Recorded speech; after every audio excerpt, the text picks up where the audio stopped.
What's going on, everybody? Hope you're all doing well. I hope you're all enjoying this Tuesday. Trying to improve on last night. Kind of wishing I played the 1650 last night, or the 3300. I mean, would have won that one instead of the 333 coming in second. But I am playing some big ones tonight. So if you're on Stake Kings, you want to check it out. There's a low markup on the baller package, so we're gonna get after it. What's up to my man Nick Nelson? Always early in chat, so we'll be there. And I just want to add something, guys. Look, I'm telling you, if you're not a premium member, you're seriously missing out. Like I posted after lock when all the changes made with the early guys who were just the chalk, and after Harden was out, and I showed all of my lineups on the premium, and obviously, had like almost a 5K profit night, and off of $2,000, and on FanDuel I had 10x my buy-ins, or more than 10x, like 15x almost actually.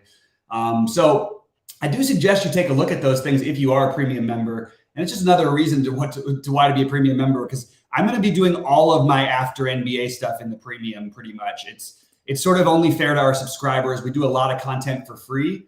So everything we do that we're going to prioritize the subscribers, and in NBA, that's incredibly valuable when you can see what's happening in real time. I also want to remind everybody that we've got the live sweat show tomorrow at 11 Eastern. We are going to be ready for opening day, but I won't be recording the Saber Sim opening day stuff until next week, which we're going to do together. So that should be fun, and just another refresher course with the Saber Sim guys, and ready for a huge baseball season. But more importantly, tonight we are ready to close out the NBA season with a bang. It's not closing out obviously tonight, but we're getting towards the end. I actually like this time. It's incredibly swingy, but I actually feel like I'll deal with the swings. I want to aim for it, because I think there's a lot of value you can get on things that other people are maybe missing that maybe we're on. So let's talk through the slate real quick. I've got my cores up here. I'm not going to show everybody my cores for free, because again, premium stuff. But I will talk through. I'll probably mention it on a few guys. Starting with let's start with game one here. Boston and Washington. I'm just not getting to anything here. I'm not going to tell you don't play Tatum, don't play Jaylen Brown at zero ownership, but I'm personally just not getting to much here. If you wanted to play any of these guys, I'm totally cool with it. The only guy I'm really interested in is Robert Williams, actually. I said nobody. Assuming Robert Williams is good to go, I am going to take some shots with Robert Williams, just because I think there is plenty of upside at 4,600, and I really like him in this matchup. But that's pretty much it. I think that we're getting some confusing projections on Washington. Porzingis got bumped up since earlier. I was calling them out earlier because they had him down at 40 fantasy points, and I just don't think that's his median here. I also don't understand why Avdia is only at 29 fantasy points projected, and Sheets has him at 31. I love the Avdia play. He's been great to us. Not getting crazy ownership on him, so I'm into that. Avdia or Porzingis, I think those guys are both fine. But again, if you just wait, there's better stuff coming. So Cleveland and Atlanta, but early on, less interest in this one. But I really like now trying to prioritize one of Garland, Mitchell, or Mobley in basically all my lineups. I'm siding with Mobley the most right now. I can't promise I'll end up that way. And just keep an eye on Okoro, because that actually could be a big piece of news. Otherwise, Lamar Stevens might just play like 9 million minutes, and guys like Cedi Osman would be really good tournament plays. So I think the whole Cleveland side is very appealing. You can see where the ownership projections that they have them at. Sheets has got them a little bit lower, like Stevens a little bit lower, Mobley a little bit lower. But I think that these numbers look about right, around the 20-ish percentile for most of these Cleveland guys. And I would be overweight these guys in general. I think that's my current plan anyway. Talking about Atlanta, and fire on in questions, guys, because I'm probably going to be out of here around 6:20 or 6:30. So we want to get to all the questions we can. On the Atlanta side, I like the low on Trae Young option. That's probably my favorite piece over here. I don't mind the John Collins, but I just think there's other plays. I don't mind DeJounte Murray, but I think Trae Young and DeJounte Murray are both kind of interesting, and I could see myself talking myself into either one of them. Sort of in the same mold as Robert Williams. Okongwu certainly has a ceiling even off the bench, and when they were going to play both starters, he was going to be a guy I used. But when they were going to play Jared Allen and Mobley, but without the double bigs, I don't think we get any Okongwu Capella minutes. So that's kind of rubbed me off of it. Miami with no Jimmy Butler. really, really hard not to prioritize Bam. I didn't quite prioritize him, but he literally was on the cusp of being there for me. He's probably the closest one. So I actually think Bam is a tremendous play, and I will have a good portion of him tonight. Tyler Hero, also interesting. Don't love the matchup for him, but without Jimmy Butler, that usage is going to go somewhere. I also think Kyle Lowry is like weirdly in play, but it could be Caleb Martin. I don't know. I just feel like everything else I just feel kind of shaky about, except for Bam. And then I'm always open to Max Struss as a option, just because he can shoot his way into a big game any night. But I'm a little worried for Miami in this game, and it'll be interesting to see how they play, because the last few times I've given Toronto too much respect and said that, I've been kind of wrong. On the Toronto side, Scotty Barnes is fine. I think he's getting a little too much ownership for my liking, but I think he's totally fine. So I will add Scotty Barnes into I will have him in my player pool, but not like I'm excited about any of these guys, to be honest with you. The low owned factor is certainly where if I ended up with them, I wouldn't get off of Van Vliet or Siakam, but probably if I had to play one, it would be Siakam. The matchup is just better for him. Bam will end up some on Podol, some on him. So, but then he'd be put on Podol. So it kind of puts a funny situation out there where one of Podol or Pascal should be a pretty decent play at low ownership. But I'm not like prioritizing. It's just more if you ended up there. On the Orlando side, I'm forcing in a little bit of Wagner, a little bit of Banchero, and a little bit of Carter. Carter more on FanDuel for me. Other than that, it's pretty much a pass for me. And the only reason I'm forcing those guys in is because I will be overweight Tyus Jones all the time. I love Desmond Bane, and I like Jaren Jackson Jr. here. I also really like Aldama if everybody wants to get on to other, I'm sort of like, if his ownership is above 25%, I don't want him. If it's below 25, I want 30, I would like to be ahead of the field on Aldama as long as he remains lower owned. And then Tillman is sort of a home run, take a shot guy. On the Charlotte OKC game, Nick Richards probably being a little bit over projected. Still kind of like him. I think playing one of he or Kai Jones are a really good way to go. And we just don't know about Oubre for sure. I haven't gotten the word yet, so the projections. Let's see if we have anything. I just got a note. Doesn't look like it. Yeah. Oh, that's an important note to make. That I have a DraftKings lineup that I reserved and it did not end up entering. So I'm gonna have to do that really, really quickly, guys. Bear with me. And I'm glad I got the reminder. Thank you, DraftKings, for sending the reminder, because that would have been potentially very bad. Here we go. Report and update. All right. That was for the 180 for the satellite. I don't usually play the satellites as much, but I decided to tonight. All right, and then just going through the last piece of the news here. It's hard to know without Oubre. Svi on FanDuel more is in play at 4,200. Dennis Smith Jr. I think is completely in play. If Kelly Oubre is out, Dennis Smith Jr. is actually a very good play. I think Maladon, if Oubre is out, it deserves some consideration. Just hard to know. All the more reason to try to wait a little bit. Although we have some good plays earlier on, I'm looking at more like 1 to 3 guys in the non-5 p.m. games, maybe as many as 4. And then the 5 p.m., 8 Eastern or after, that's where I'm going to have most of my ownership. Jalen Williams, both Jalen Williams are in play today. It's kind of annoying because Jalen Williams with the Y was literally like 2% owned on like a 4-game slate the other day at 3K, and now we've got some ownership. So I don't think you have to play him. I'm open to him. I'm open to Amari, but I'm sorry, open to Ousmane Dieng, excuse me. But the main plays here are going to be Jalen Williams. One of Williams, Giddey, or Isaiah Joe will be in a good portion of my lineups.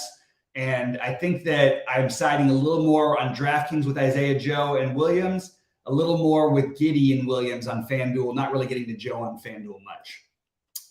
In New Orleans, I can't quite get there. I think Brandon Ingram would probably be the best play, back-to-back for McCollum, but they didn't play much last night because they blew him out so badly.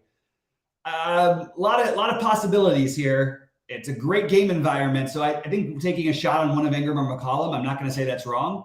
I just don't personally have them as priorities tonight, so I'm not quite getting there.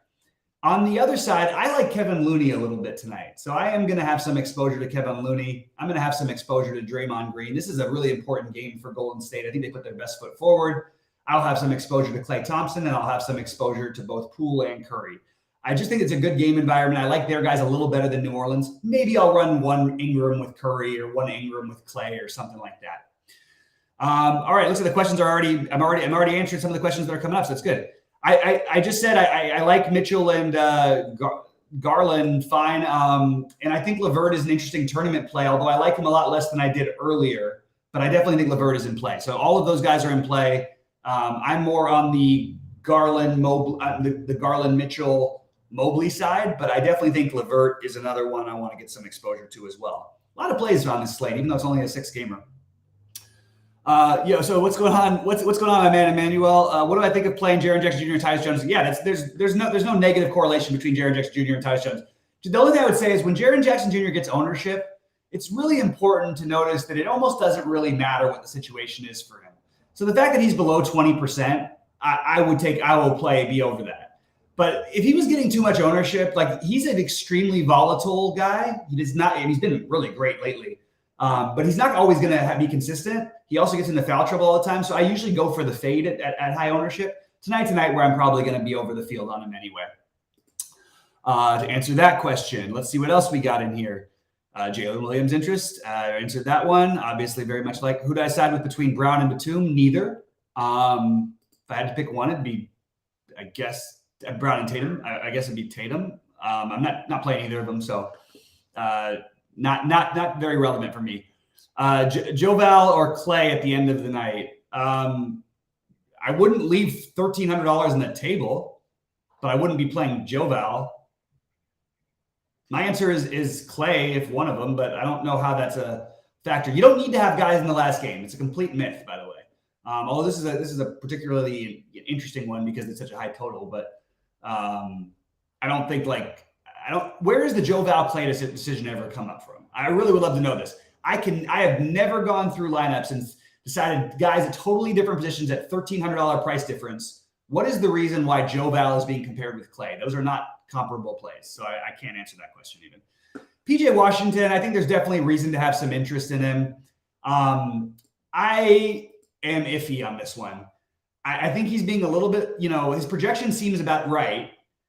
And because he has 2 monster games, we're supposed to just flock. But then again, they don't really have anybody. If Oubre's out, I'll give him a boost as well. So there's nothing wrong with PJ Washington at low ownership. Yeah, I think that's an interesting play. I personally don't have much of him right now, but I think it's an interesting play. Like, it's very hard for me to play him over Evan Mobley with no Jared Allen. But I think that there is some merit to doing that for tournaments. Definitely. I just didn't quite get that. Thank you, Emmanuel. I appreciate you as well. Luke Kennard, where did that play come from? Luke Kennard, no, I don't like Luke Kennard. I don't even understand where the Luke Kennard, the fact that the guy comes in a blowout game and it's 10 threes, I'm not going to ever chase that. Luke Kennard, and he put up one other good game against Atlanta in 22 minutes. I just think Luke Kennard just doesn't make any sense to me tonight. If you play him and it works, great. Not my kind of a play, but it can work sometimes. There was tons of them last night. People even said, "Oh, but you said not to play Bones, not to do this." I was like, "Yeah," and they weren't even good plays. They all 7x'd, and that wasn't even enough last night. Pretty crazy. No, I'm not interested in Luke Kennard. Favorite spend up for FanDuel. We'll jump over there real quick, Clay. Let's do the FanDuel thing, and I'm going to jump over to my FanDuel priorities here, and we'll take a look here. Oop, I don't want to show the whole thing. I like Mobley. I like Bam, and you can play them together on FanDuel. You look at the spend ups. I don't think spending all the way up is probably your best route of building. So I would say those guys, Jaren Jackson Jr. I'm not looking to try to spend all the way up over there. So probably keeping it in the sub 9K range. Maybe Brandon Ingram at 9,200. Kristaps at 94 is reasonable. Obviously, you can always take a shot with Steph and Jason Tatum. No issues with that. Just not my builds. I like the other builds better. So don't have a full spend all the way up for FanDuel, as I'm not currently spending all the way up for anyone. All right, 5 more minutes, guys. Fire line questions. Talk about any thoughts you have. That Oubre information is sneakily big. Just because we need to know, like, if the Hornets really, so they've got this guy Xavier Sneed who might play. He's not on any. You can't play him, but they only have like 10 guys if Oubre's out, and the Thunder are also missing Shea, obviously. So I'm kind of interested in seeing what happens with this Oubre thing. He's listed out on some sites and probable on others and questionable. I just think it's been kind of crazy with him lately. So I haven't really gotten a direct feel for sure whether he's playing. But that's why another reason why even to play the later games a little bit. Yeah. I mean, I never. First of all, Sam, just do one thing I want to say is never, ever, ever, ever, ever, ever, ever make a statement like he cost me money the other night, so I'm not going to do it. That's just the wrong way of thinking. Just don't ever, ever, ever, ever, ever do that. Anybody who writes off playing certain guys, these are all bad players. These are all tendencies of really, really, really bad players. That is a call I have to get. I'm going to give you guys a quick minute to get your plays in, and I am going to mute myself and after I get your questions in, and I will answer whatever else I can. But Jalen Williams is, to me, a mediocre play, not an automatic play at all.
Anyway, thanks a lot, you guys. It looks like the questions are drying up a little bit. I'll be in the premium chat to answer anything else, talk about anything else. And good luck to everybody tonight, and let's crush it.